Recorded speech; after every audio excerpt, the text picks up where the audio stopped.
经历8个月的鏖战，我们在战场上看到了双方各种先进的武器装备，其中俄制武器的表现不能说堪称灾难，却也配得上一言难尽4个大字。最近有消息称，俄罗斯部署在赫尔松地区的 S-400 防空系统遭到乌克兰火箭炮攻击被击毁，其中俄罗斯中尉安德烈·格拉科夫及其组员全部阵亡，而他正是操作 S-400 防空系统的多功能雷达操作组员。虽然消息并没有明确表示俄罗斯 S-400 防空系统是被乌克兰何种火箭炮摧毁的，但乌军目前最先进的火箭炮也就海马斯了。俄军信心满满将 S-400 部署在俄乌前线，就被乌军海马斯无情打爆，不败神话被彻底打破，给俄军来了一记当头棒喝。要知道，俄罗斯的 S-400 防空系统确实有着十分亮眼的数据。在俄罗斯 S-500 防空系统出来之前，它是世界上射程最远的防空系统，最远的射程可达400公里。其使用的防空导弹是 S-300 防空导弹 PMU-3 型的全新升级版本，可用于从超低空到高空、近距离到超远程的全空域对抗密集多目标空袭，并针对第5代战斗机和复杂的干扰与对抗环境进行了特别优化，具备反战术和中程弹道导弹的能力。从超低空到超远程，从第5代隐形战斗机到弹道导弹， S-400 无所不能，可以说是非常完美。但就是如此厉害的 S-400 在俄乌战场上也没能防住海马斯以及美国30年前生产的哈姆反辐射导弹。就比如俄军在克里米亚半岛部署的 S-400 防空导弹系统，在和别尔哥罗德机场部署的 S-300 防空导弹系统都是被哈姆反辐射导弹摧毁的。当初在哈姆出入乌克兰战场的头半个月里，俄罗斯至少有10多套防空导弹系统被摧毁，而最令人意想不到的是，为了给俄罗斯的防空系统制造惊喜，哈姆反辐射导弹从没有出现在美国的军援清单上。要不是有发哈姆反辐射导弹戳在了地上，被俄罗斯发现了较为完整的残骸，俄军都不知道自家防空导弹系统是怎么没的。要知道，哈姆反辐射导弹狠起来，就连自己家的爱国者防空导弹系统都不放过。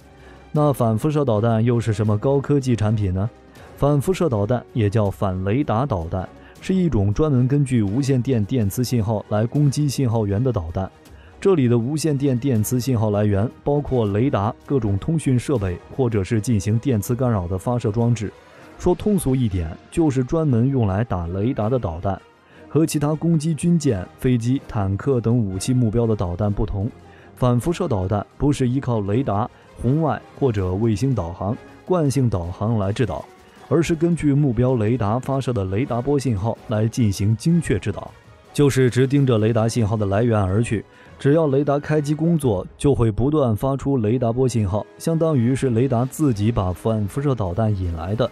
要是为了躲避反辐射导弹的打击而关机，那就等于是中断了正常工作。而且后期型号的反辐射导弹，即便雷达关机了，还能根据记忆或者 GPS 定位继续引导攻击。所以对雷达来说，反辐射导弹绝对是最具威胁的天敌，是名副其实的雷达杀手。而雷达又是整个防空系统的眼睛，一旦雷达被摧毁，或者由于反辐射导弹的威胁而不得不关机，那么整个防空系统就形同虚设了。所以反辐射雷达虽然不是直接消灭有生力量或者武器装备，但对于整个体系化作战意义是极为重要的。所以从反辐射导弹的制导特点来看，任何雷达，不管是警戒雷达还是火控雷达，面对反辐射导弹都将束手无策，任人宰割。第1代反辐射导弹是美国的 AGM-45 百舌鸟导弹，1958年开始研制，1965年定型服役，随后就在越南战争中投入实战，取得了很大战果，也使得反辐射导弹名声大噪。之后又出口了10多个国家，比如以色列就曾使用百舌鸟反辐射导弹，在中东战争中取得了辉煌的战果。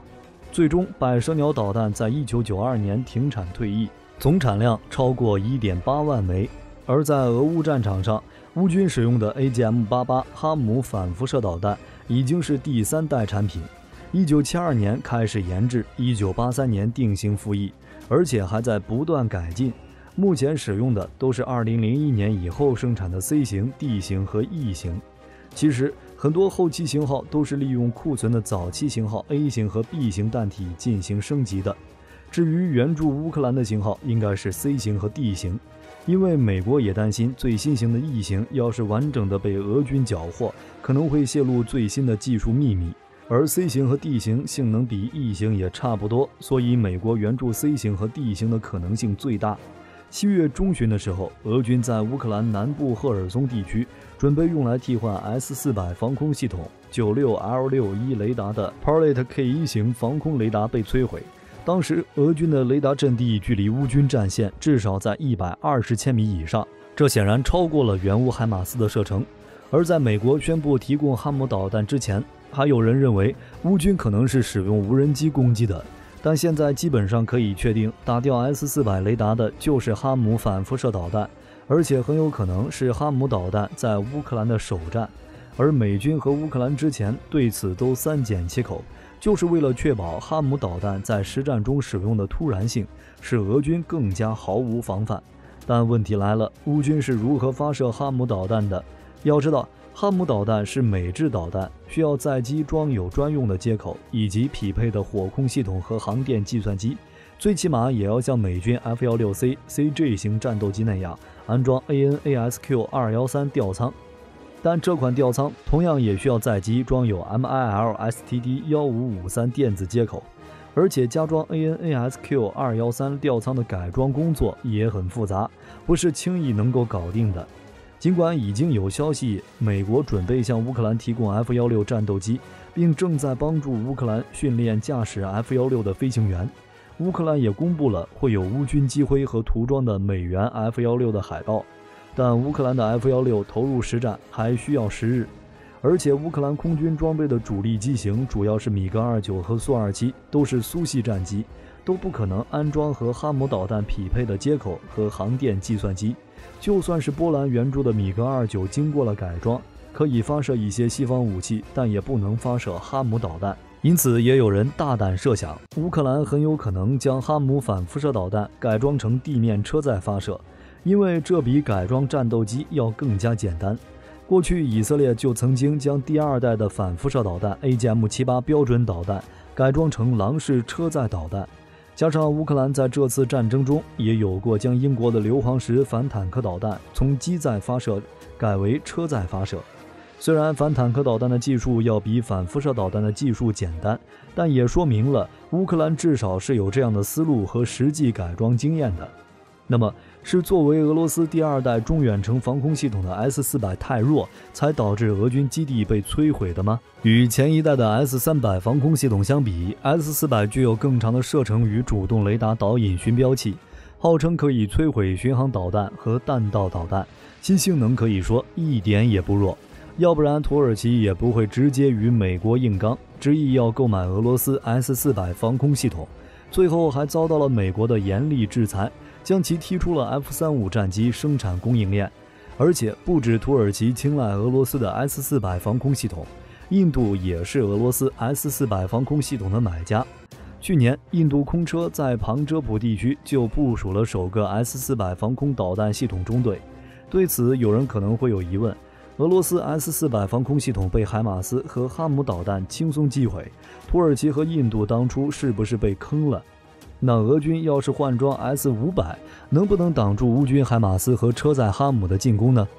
其实，俄军 S-400防空系统此次被乌军击毁，其实在很大程度上是由于俄军的指挥操作不当，才让乌军抓住了战机，最终沦落到被击毁的命运。毕竟，海马斯本身不具备隐身能力，谈不上绕过 S-400的监控系统，但海马斯的优势在于近距离密集火力。正所谓双拳难敌四手，而俄军竟然将其部署在距离前线如此近的赫尔松地区，这完全将其置于乌军的打击范围内，真的是俄军自己作死，才导致了 S-400最后被击毁。不得不说，俄军一副好牌被打得稀烂，真的有点丢人现眼。此前就有诸如苏34、苏25等战机被击落，现如今自家的王牌防空系统也惨遭毒手，俄军装备接连跌破神坛，真的令人唏嘘不已。但比起武器装备问题，俄军可能真正该反思的是自己的作战指挥系统了。仗能打成这个样子，俄国防部肯定是要负责任的。但俄罗斯这个国家又和其他国家不一样，俄罗斯军队并非全部隶属于国防部，国防部只统帅俄罗斯联邦武装，也就是俄罗斯的正规军。除此以外，俄罗斯还有禁卫军、边防军、铁道军3支武装力量。这3支部队并不归国防部管理，国防部也管不着他们。在本次俄乌冲突中，除了联邦武装以外，禁卫军也被派往前线。而禁卫军是由原属俄罗斯联邦内务部的内卫部队改编而来，现隶属于俄罗斯联邦安全会议下的国家禁卫军指挥部，由普京直接控制。此次大战，俄禁卫军共派出了3支部队进入乌克兰作战，分别是特别用途机动单位、特别迅速应变分队和车臣卡德罗夫军。其中，车臣军只是名义上归禁卫军管辖，实际上享有很大的自主权，相当于一支军阀部队。由此可见，光在编制上，俄军就分成了3大武装：俄联邦武装、俄罗斯的正规军隶属于国家，禁卫军直接隶属于普京，车臣军完全听命于卡德罗夫。3支军队互不同属，打起仗来肯定做不到一条心。各部队打仗都是抱着死道友不死贫道的心态，碰到软柿子就往前冲，碰到硬骨头就相互推诿，按兵不动。你说仗还怎么打？当然，在这3支武装中，俄联邦武装肯定是主力，哪怕是其他2支部队不配合，单凭正规军的力量也不至于如此拉垮。可问题是，俄罗斯正规军内部也是山头林立，派系斗争很严重，各军各师都有自己的利益网，所以我们才经常在新闻中看到俄军内斗的消息。仔细想想，当年俄军之所以能够拿下克里米亚，不是因为俄军多么强大，而是那时的乌军太垃圾了，比俄军还垃圾，甚至很多军官都让俄罗斯情报部门收买了，俄军这才兵不血刃拿下克岛。但如今的乌军今非昔比了，乌军部队都是对标北约去训练的，指挥系统也被美国重塑了一遍，完全脱胎换骨了。哪怕是面对俄军的闪击，乌军依然能够迅速应对，愣是在基辅城下击退俄军。总之，俄军拉胯的表现并非某个人指挥失误，而是体制性崩坏。打顺风局捏软柿子还凑合，碰到硬茬就跪了。更何况现在的乌军中有大量西方军官协助指挥，士兵的战斗素养和军官的指挥素养都甩俄军 N 条大马路。至于换装上 S-500 能不能挡住乌军，结果是显而易见的。S-500 强吗？强，非常强，哪怕在当今世界也处于领先地位，能拦截陨石和所有各类型导弹等，甚至有超越美国的萨德防空系统、爱国者防空导弹系统的可能。但再好用的武器也要有懂得使用的人才行。就凭现在俄军略显混乱的指挥系统，部署再好的武器也白搭。如今在这场战争中，加装天灵盖也难逃宿命的俄式坦克，特立独行的苏34战斗轰炸机成了最惨机型，雷声大雨点小的匕首高超音速导弹，以及此次的 S-300、S-400 防空系统都栽在了哈姆和海马斯手里。俄制武器接连跌落神坛，不可谓不惨。事实上，这半年多来，俄军除了武器装备损失惨重外，人员伤亡也是巨大的。阵亡多少，火力军不敢说，但绝对不是俄罗斯自称的只损失了5000多人，因为这不符合逻辑啊！难道仅阵亡5000人就在全国搞军事动员？很明显，俄军在前线很吃力，否则也不会进行军事动员以及天天把核武器挂在嘴边。好了，大家还知道哪些俄制武器跌落神坛，以及对俄罗斯指挥有什么评价？欢迎大家在评论区留下你的看法，我们一起讨论。我是火力军，本期视频内容就到这里，我们下期再见。